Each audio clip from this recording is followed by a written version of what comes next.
And you actually went home early, so you would have been staying longer than you had been, correct? Well, I went on, they gave me a mid-tour leave. You know, I got to go home for 2 weeks and see the family and all that. But it was a little bit, that was a little bit after we found out that we were staying there a lot longer. Do you think that serving multiple tours plays a part in the increased number of people coming back with PTSD? Or did it play a part in your situation? I don't know about my situation. You know, it probably could have, but it would make the most sense. The longer the exposure to combat and situations like that, I think the effects or the chance of getting PTSD increases.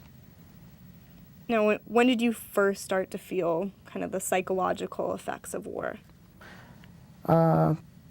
Probably the dreams and things like that were about 6 months after coming back is when it really started to escalate with dreams and, you know, things like that.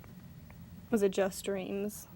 It started with dreams. You know, I was always jumpy for, you know, backfiring of a car or, you know, an explosion or something. You start to get jumpy, seeing things on the side of the road, you know, driving on the freeway. You kind of keep an eye out for that for a while. When you first get back, it's a little bit hard to get adjusted to. So you're kind of still in the mind frame. Yeah, you're kind of still being focused on edge. and yeah, being on the edge.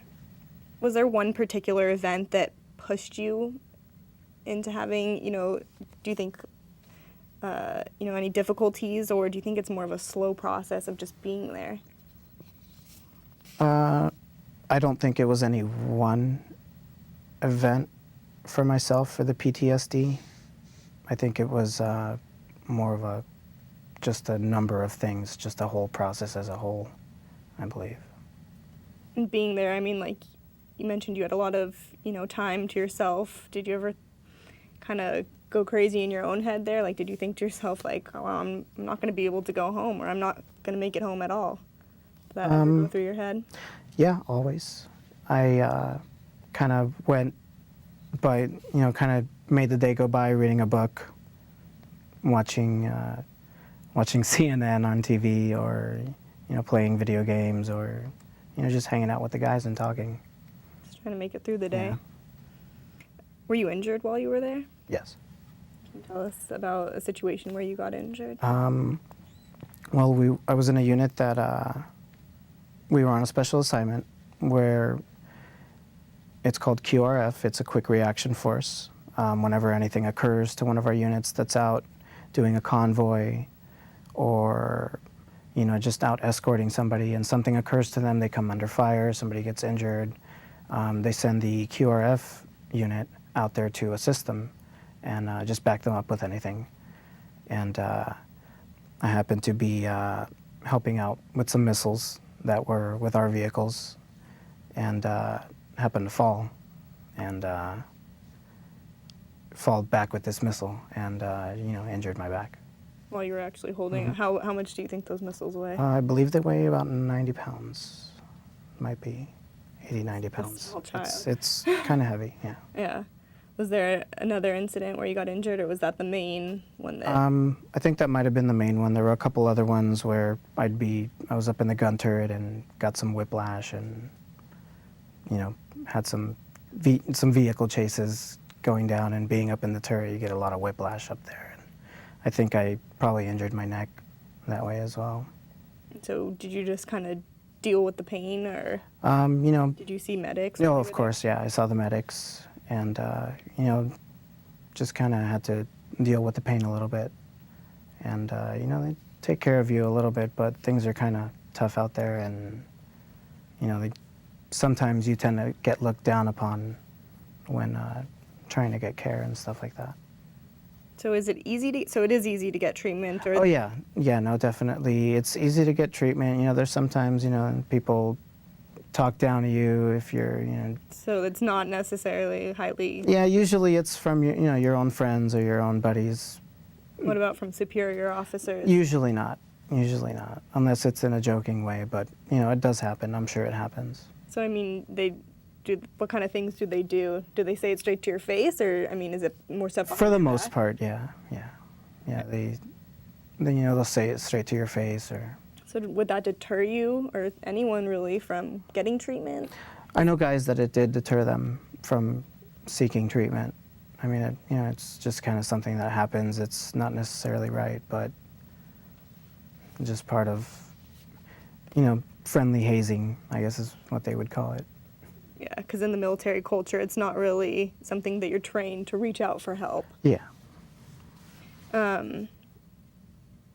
So, like you said, it deters anyone from seeking treatment, but people do still get treatment. Do you think that adds kind of having this physical pain, not really wanting to get treatment? Do you think that kind of adds on to the psychological effects that it can have?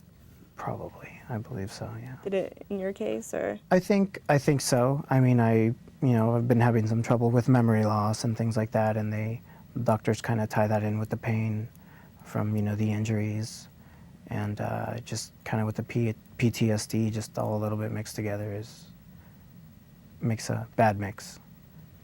Now, I mean, even when you're there, what kind of treatment can you get?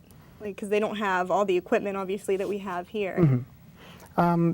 You know, usually soldiers that get really injured get sent to Germany. You know, there's medics there, there's surgeons there. At the bases, usually you can get well taken care of. When it comes to X-rays and probably things like that, they need to fly you out somewhere.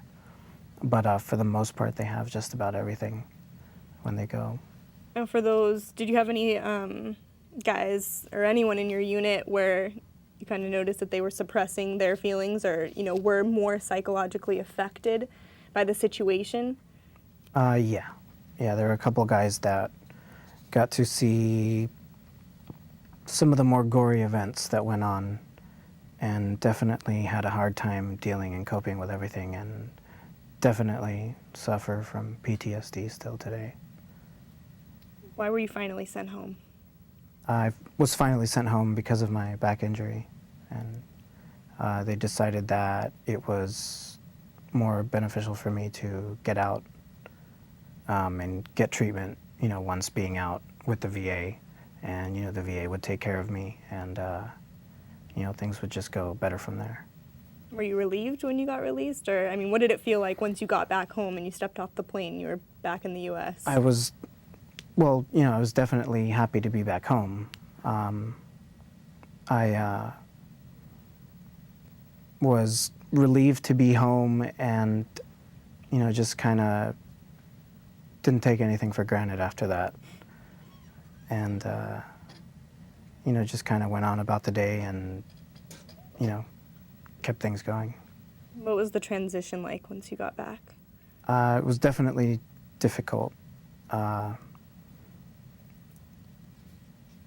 Things just seemed, I don't know, I guess I started falling into like a depression type of state, and I guess that's when the PTSD started kind of really kicking in. You know, at first I was happy, you know, seeing the family, seeing my friends, and then, you know, after being back and kind of, you know, starting to miss, you know, friends from the Army, and, you know, the dreams started kicking in, and, you know, just the PTSD started just kind of kicking in, and things went downhill a little bit from there. And also, last time we talked, you mentioned, like, when you were trying to get a job, how, you know, no job is really like the job that you had there. Mm-hmm. Yeah. It's definitely difficult. You know, I was infantry, and there's not much that translates from infantry, you know, coming back to the civilian world, and, you know, trying to get a good paying job is definitely difficult after being an infantryman. What did you do once you got back? Once I got back, I definitely wanted to take a break.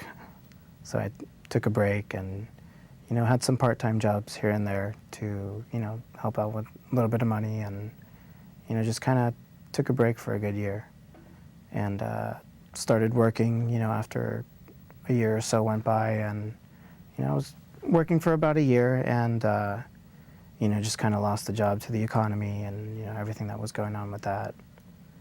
And, you know, started seeking a little bit more help from the VA, and, you know, it's started going pretty well.